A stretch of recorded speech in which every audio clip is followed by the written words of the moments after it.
ध्यान से देखना, अगर आपने आज का वीडियो एंड तक देख लिया तो आपको टेबल से कभी भी डर नहीं लगेगा, क्योंकि आज हम टेबल को टेबल TR TD TH तक सीमित नहीं रखेंगे।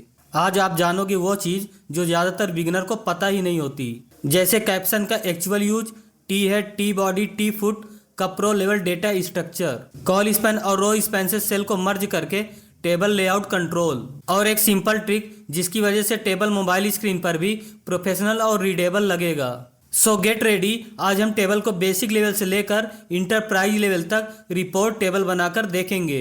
और वीडियो के एंड तक मैं आपको एक ऐसा होमवर्क दूंगा जिसको आप करके बोलोगे टेबल बनाना बहुत इजी बात है।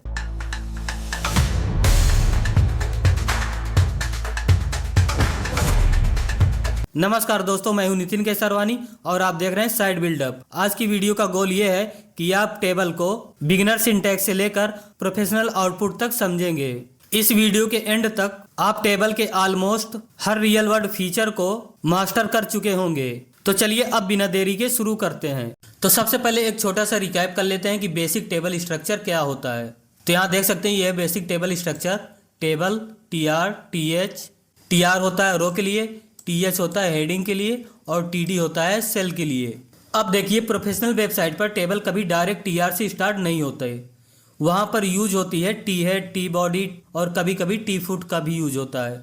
इसके 3 फायदे होते हैं। कोड क्लीन और रीडेबल हो जाता है, CSS से स्टाइलिंग ईजी हो जाती है, स्क्रीन रीडर्स और एक्सेसिबिलिटी इम्प्रूव हो जाती है। तो अब हम इसी टेबल में टी हेड, टी बॉडी और टी फुट का यूज करेंगे। तो टी हेड होता है हेडर के लिए, तो इसको हम हेडर पार्ट में लिखते हैं जहां हमारी हेडिंग होती है। तो यहाँ देख सकते हैं हेडिंग है TH, name, course and marks. तो हम यहाँ यूज करेंगे टी हेड का। तो यहाँ मैं लिखूंगा टी हेड और TR क्लोज होने के जस्ट बाद मैं टी हेड को कर दूंगा क्लोज।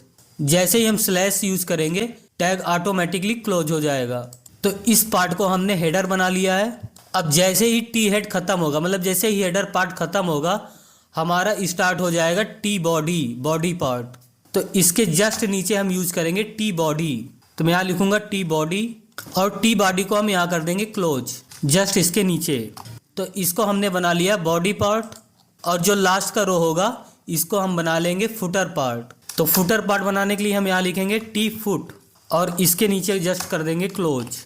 अब इसका इंडेंटेशन सही करने के लिए हम पूरे टेबल को कर लेंगे सेलेक्ट। इस तरह से हम सेलेक्ट कर लेंगे और इसके बाद हम इस पर क्लिक करेंगे राइट क्लिक का और यहाँ क्लिक कर देंगे फॉर्मेट सिलेक्शन। तो इसका इंडेंटेशन ऑटोमेटिकली सही हो जाएगा। अब इसका आउटपुट देख लेते हैं। तो जनरली आप सोच रहे होंगे हमने लिखा T head, t body, t foot. तो इसको लिखने से जनरली हमें कोई ऐसा डिफरेंस देखने को नहीं मिलेगा। ये ओनली केवल रीडेबिलिटी के लिए होता है। इस तरह का स्ट्रक्चर आपको हर प्रोफेशनल प्रोजेक्ट में यूज करना चाहिए। अब बात करते हैं सबसे यूजफुल फीचर की, सेल को मर्ज करना। तो जनरली मैं आपको बता देता हूं कि आप कॉल स्पैन से कॉलम मर्ज कर सकते हैं और रो स्पैन से आप रो मर्ज कर सकते हैं। तो सबसे पहले मैं यहाँ लिख देता हूँ बॉर्डर 1। अब आप देख सकते हैं हमें यहाँ बॉर्डर दिख रहा है। तो अब मैं इस टेबल पर यूज करूँगा कॉल स्पैन, मतलब हम कॉलम को मर्ज करेंगे। तो सबसे पहले मैं फुटर पे यूज करूँगा कॉल स्पैन। तो मैं यहाँ लिखूँगा कॉल स्पैन और यहाँ कर देंगे 2।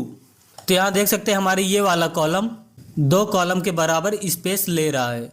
अगर इसको हम कर देंगे 3 तो ये अब 3 कॉलम के बराबर स्पेस लेगा। अब मैं इस टेबल पर रो स्पैन यूज करूंगा। तो अभी मैं यहाँ से कॉल स्पैन हटा देता हूँ। तो अभी देख सकते हैं टेबल कुछ इस तरह से दिख रहा है।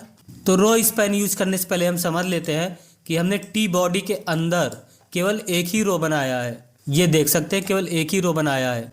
तो अगर हमें रो स्पैन यूज करना है तो कम से कम 2 रो होने जरूरी हैं। तो मैं इसको कर लेता हूँ 1 टाइम कॉपी और इसके नीचे जस्ट कर दूंगा पेस्ट, और राहुल की जगह कर दूंगा अमन, और HTML की जगह कर दूंगा जावा, और 90 को कर दूंगा 70। मतलब राहुल और अमन रो हमारा टी बॉडी में आ रहा है। ठीक है, अब मैं इस राहुल वाले सेल पर यूज करूंगा रो स्पैन। तो मैं यहाँ सिंपल से लिखूंगा रो स्पैन और यहाँ कर दूंगा 2। तो यहाँ देख सकते हैं राहुल वाला सेल अब 2 रो की हाइट ले रहा है। अब हम देखेंगे कैप्शन का यूज, कि हम टेबल में कैप्शन का यूज क्यों करते हैं। तो कैप्शन का यूज हम टेबल का टाइटल देने के लिए करते हैं, जो विजुअली भी हेल्पफुल होता है और एक्सेसिबिलिटी के लिए भी हेल्पफुल होता है। तो टेबल टैग के जस्ट नीचे हम लिखेंगे कैप्शन और कैप्शन को कर देंगे क्लोज। और यहाँ मैं हेडिंग डाल दूंगा स्टूडेंट रिजल्ट समरी 2025।